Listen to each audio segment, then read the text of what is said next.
ఈ సైకాలజీ ఎందుకు వస్తుందో నాకు తెలియట్లేదు స్వామి. ఒక గీత పెద్దది అని చూపించాలంటే పక్కన చిన్న గీత గీయాల్సిందే అన్నంత సంకుచితత్వం వీళ్ళకి ఎందుకు వచ్చింది అసలు? మన గీత ఈ ఉన్నదాన్ని చిన్నది అని చూపించాలనే ప్రయత్నం చేస్తున్నారు.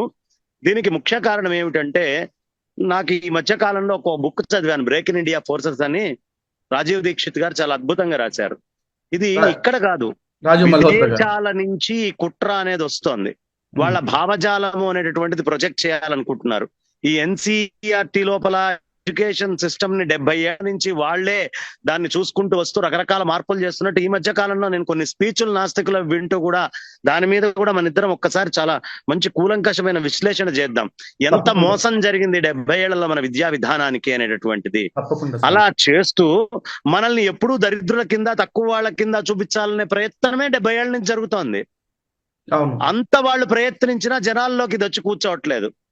ఇక ఏం చేయాలో అర్థం కాక వాళ్ళు చెప్పినటువంటి విద్యా విధానం ఎదుటివాడు వినట్లేదని పిచ్చెక్కి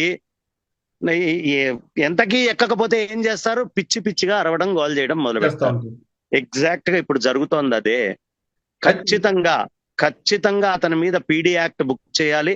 ఇవాళ బాసరలో మొత్తం అందరు విధులు వదిలిపెట్టి ఆ ఊరంతా, ఊళ్ళో ఉండే కొట్లు, షాపులు, మిగతా వాళ్ళందరూ సరస్వతి అమ్మవారి పూజ అంటే మీ పిల్లల్ని అక్కడికి తీసుకొని వెళ్ళి పలకా బల్పం మీద రాయించడం కాదు.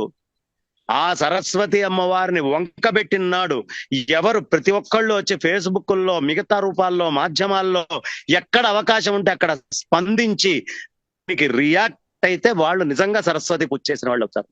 ఇళ్లలో కూర్చొని ఉండేవాళ్ళు సరస్వతి పూజ చేసిన వాళ్ళు కాదు. మీ అమ్మని వాళ్ళు అక్కడ కించపరుస్తున్నారు.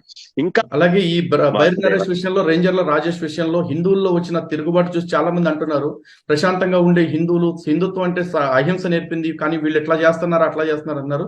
దయచేసి వాళ్ళందరూ గుర్తుపెట్టుకోండి, హిందువులు ఈ రోజున బైర్ నరేష్ విషయంలో హిందువులు కాబట్టే ఇలా ఉంది.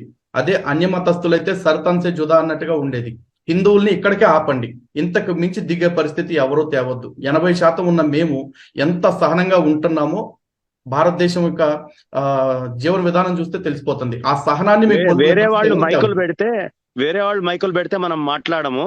మన పురోహితుడు వరంగల్లో మైకు పెడితే వెళ్ళి పొడిచి మరీ చంపేశారు. అది పరిస్థితి. సో హిందూ బంధువులారా,